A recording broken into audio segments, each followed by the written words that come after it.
I'm Alistair Funge, Space Policy and Operations Engineer. Hi, I'm Ran Kedar. I'm CEO of Space Product Innovation. I'm Dr. Christopher Newman. I'm Professor of Space Law and Policy at the University of Northumbria in Newcastle in the United Kingdom.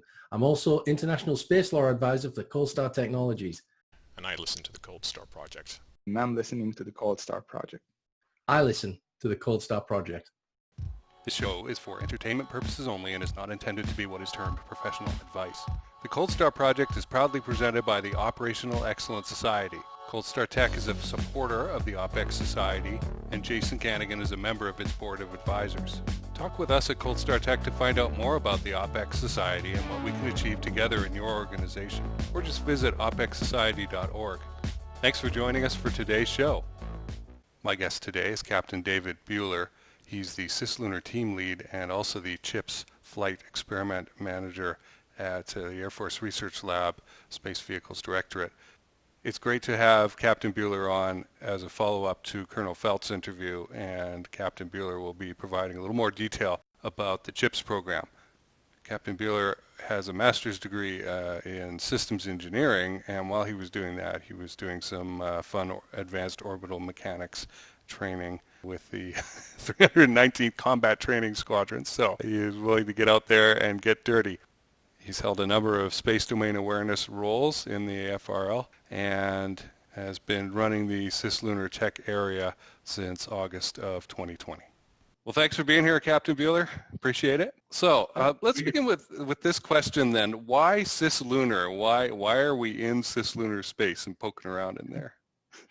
It's a great question. I was actually just watching your interview with Colonel Felt earlier today, and I thought he captured it pretty well in his statements there. But I think one of the best places that I go to for giving this answer, because I've been asked this question many times at this point, and the recent Space Force NASA MOU that was signed, I think captures it, as far as I can tell from what I've seen so far. They capture it best. And they talk about how basically you've got U.S., not just U.S. public interest, and in terms of like NASA going back to the moon with the Artemis missions, but you're seeing a strong commercial private industry expansion out into the cislunar space, right? U.S. interest. I was just reading the other day from a company called Moonmark that's wanting to race rovers on the moon, right? They want to televise a moon rover race, which I think is awesome. It's super cool to see that. But where it comes back to Space Force and why we are doing cislunar, right, is ultimately the Space Force goes where U.S. interests go, right? Where U.S. interests are at, the Space Force is going to be there. We need to have some sort of way to monitor what's going on out there. And the MOU says it well, right? We need to be prepared to extend our protect and defend mission as our interests go out to the moon and honestly out beyond, right? So we're looking at cislunar space with CHPS right now, but if you're looking ahead into the future, right, you've got Mars that's not too far on the horizon, right? You've already got multiple folks going out there, and so we're thinking about all of it. But I think Colonel Felt hit it pretty well too, right? We're dealing with an 1,000-fold increase in volume, 10 times the range that we're dealing with here, and as you get further and further away, the objects get dimmer and dimmer. Mm-hmm. Like, I'm intimately aware with that, working space domain awareness. I know how it works, and a lot of challenges to overcome here, but the main reason we're going back out there is because U.S. interests are going, and Space Force is going to go too. Awesome. Okay, well, you are the cislunar tech area lead and the flight experiment manager for CHPS. Tell us what CHPS is then, because this is sort of your baby, right? I can't say I can take full credit for CHPS being my own baby. Actually, I have a partner in crime with Dr. James Fred that I work with at AFRL RV2, and basically CHPS started as an idea, I won't say on a napkin, but on a whiteboard, right? We started thinking, it was when we heard the news about the Artemis missions going back to the moon that we said, that's an interesting challenge. Like, there's some interesting dynamics at play, some interesting physics that you have to overcome. Colonel Felt hit on the cone of shame, right? There's some interesting geometry problems to overcome. So we said, well, if we really want to know what's going on out there and be able to provide support to folks like NASA, we might actually have to go out there and go do it. So we started doing some basic math and kind of looking at the geometry of it, and it made sense to look at a spacecraft that would actually go out into cislunar space to be able to close that gap, right? So be able to get in those angles, get the right spots. So that's what CHPS came in. So CHPS, at its core, is a space domain awareness experiment, right? So We're going to go fly a small satellite with a camera. We're going to go practice all the things that we would need to do to maintain domain awareness. So, knowing where things are at, predicting where they're going to be in the future, being able to navigate from one point to the other, all the kind of basic things that we do already in GEO and below, but become more complicated when you have 3-body space and orbits that get a little wonky. And even orbit is probably a bad term here, right? You've got weird trajectories.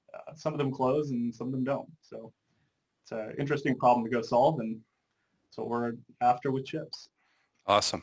Well, tell us about some struggles with space domain awareness in cislunar space, because as you were alluding to, it ain't close by, right? It's it's a little further out. Yeah, so I think I know you mentioned the term XGEO when you talked to Colonel Felt too, right? So we find XGEO sometimes is helpful for scaling the problem a bit. So people generally who work in the space business, they have a reference for where GEO is. So when I can scale distances with just saying measurements or multiples of GEO, the moon is roughly 10x GEO. So it's a good way to scale it. So you're dealing with an enormous volume. That's one of the biggest challenges, right, is things are really far away, and then when things get further away, they get dimmer. And like Colonel Felt said in his talk too, right, we already do a bunch of our space domain awareness with ground-based telescopes, which are phenomenal assets, and they do they do a great job, right? But as things get further and further away, they get dimmer and dimmer. The other thing is, it's just the basic act of saying something is there at this point, and I need to know where it's going to be 2 hours later. It's fairly trivial for GEO and for LEO. We understand that pretty well. We understand perturbations pretty well. I saw the eye raise, right? I won't say we have a full handle on it, but in general, we understand, how to predict things into the future. Now, when you get out into 3-body space, it gets a bit more complicated. Things are a bit more chaotic. Depending on where you're at in space, you can have 3rd, 4th, and 5th perturbations, right? So you can deal with the moon for one thing, right? So the moon becomes a big factor.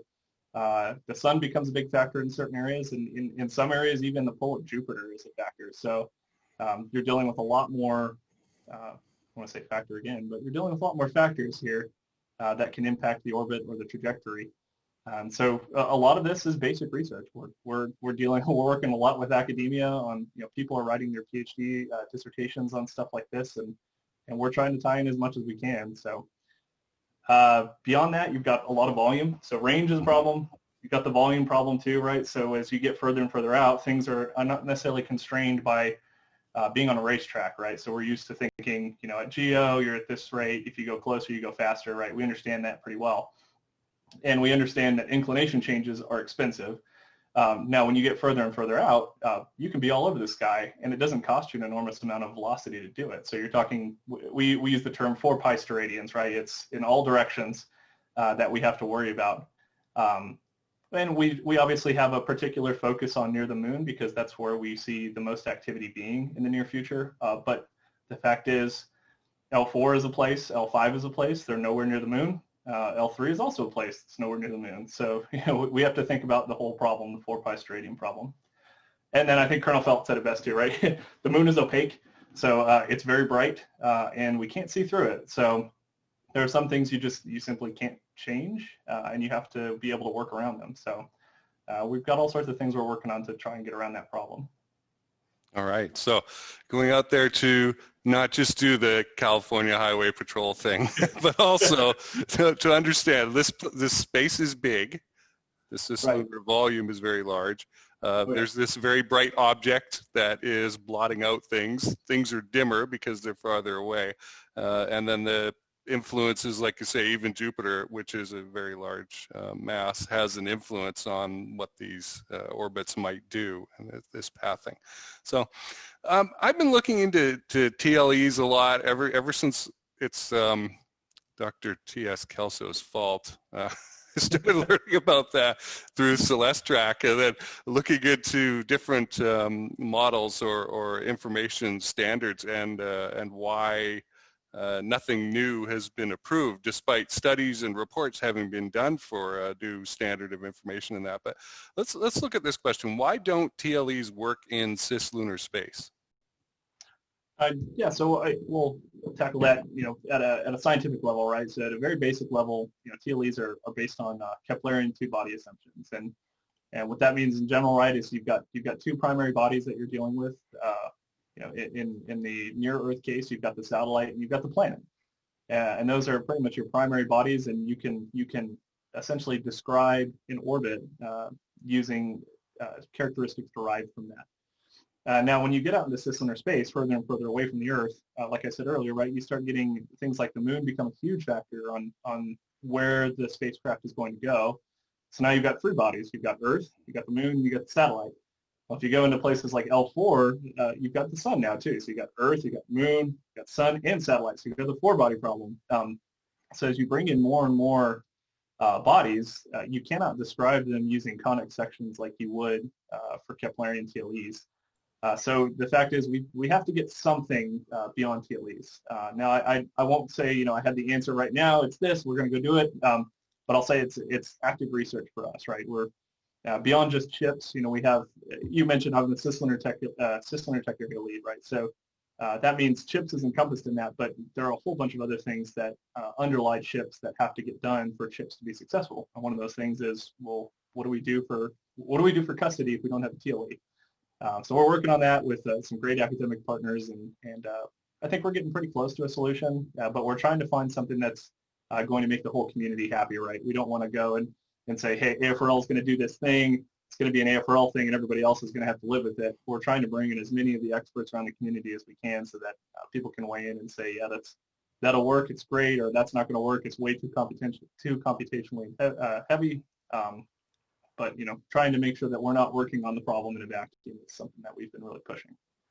Okay, yeah, and that's really key. You can come up with a solution, but user adoption is really difficult to get in some of these places, and there's that sort of not invented here syndrome, and so we don't want it because we didn't have a hand in making it. So I appreciate that.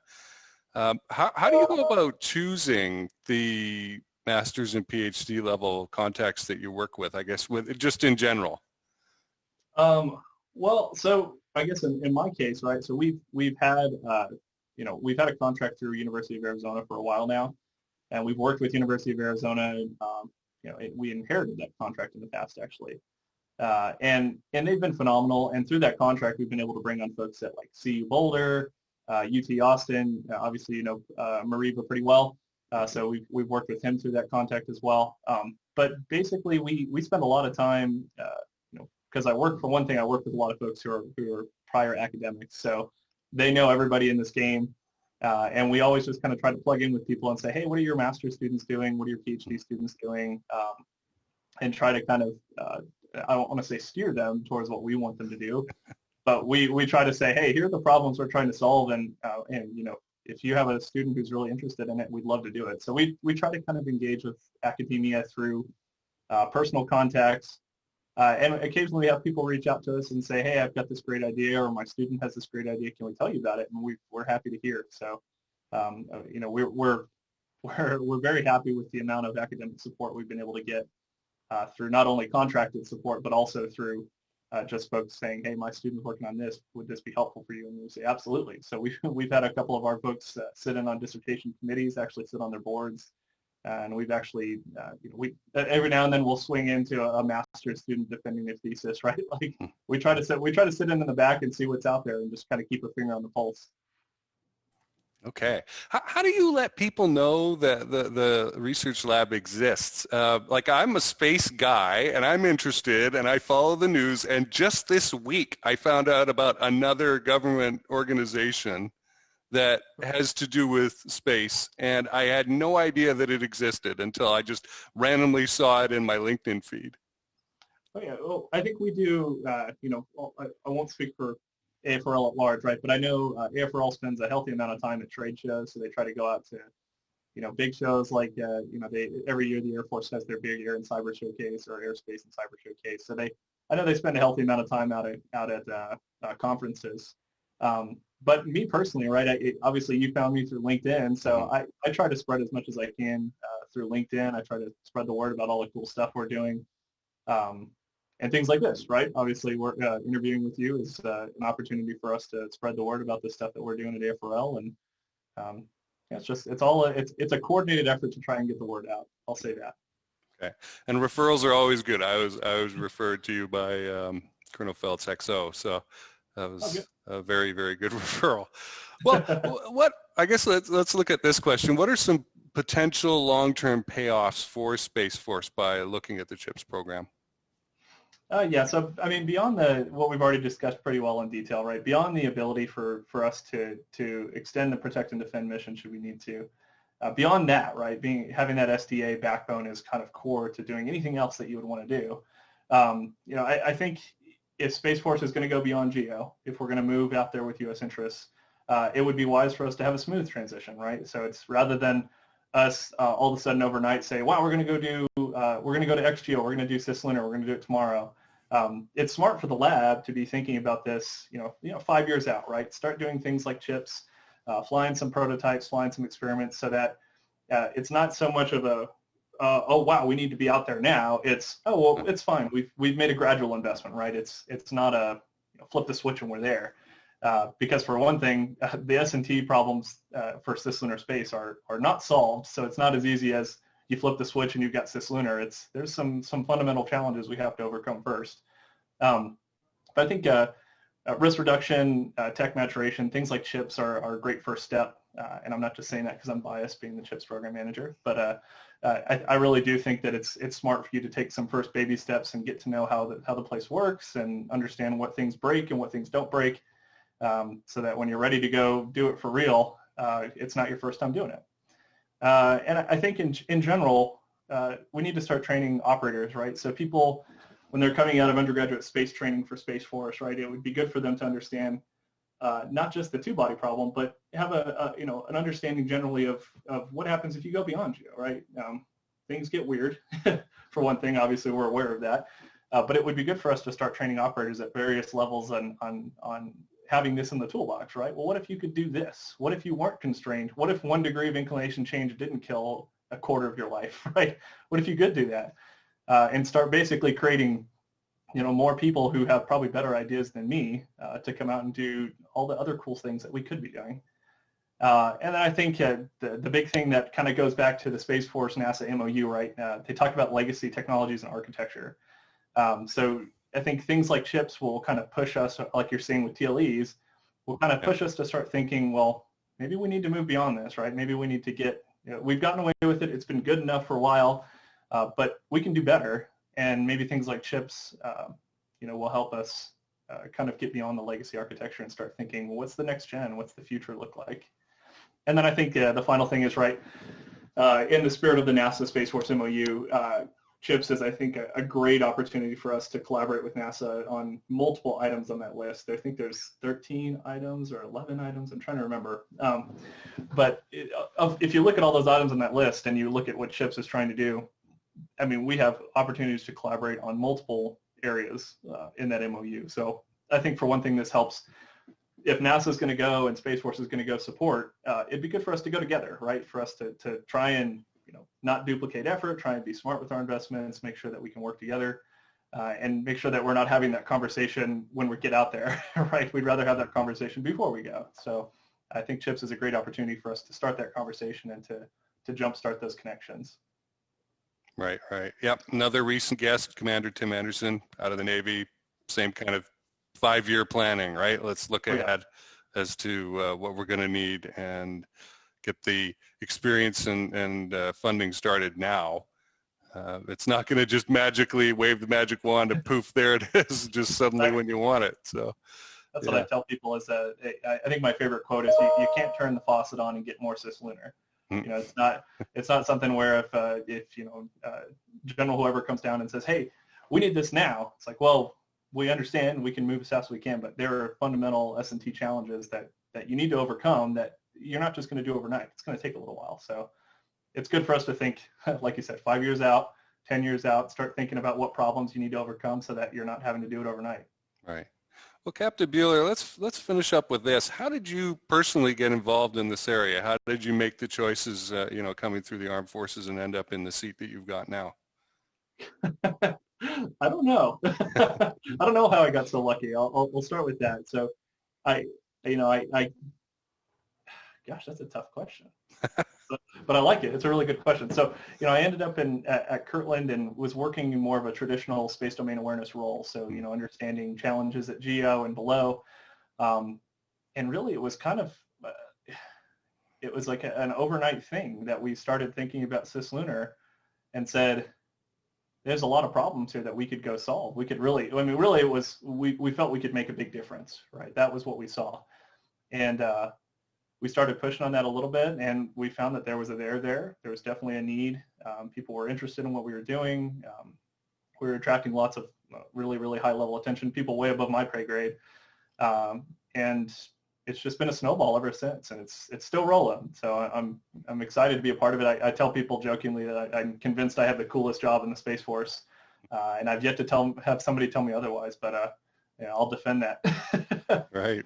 Well, yeah, and I think it's important for people to realize that this title, let's say cislunar tech area lead, didn't exist at some point, right? It was an idea, and then it had to get kind of shopped around and build support, and then pop into existence with funding and that. So, well, fantastic.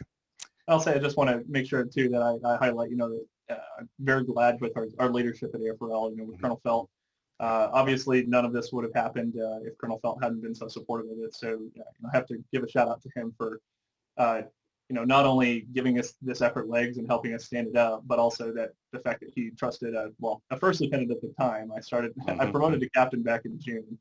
So he trusted a first lieutenant with an idea like this to run with it. And I can't say thank you enough for him for trusting me with that authority and the opportunity. So it's been great.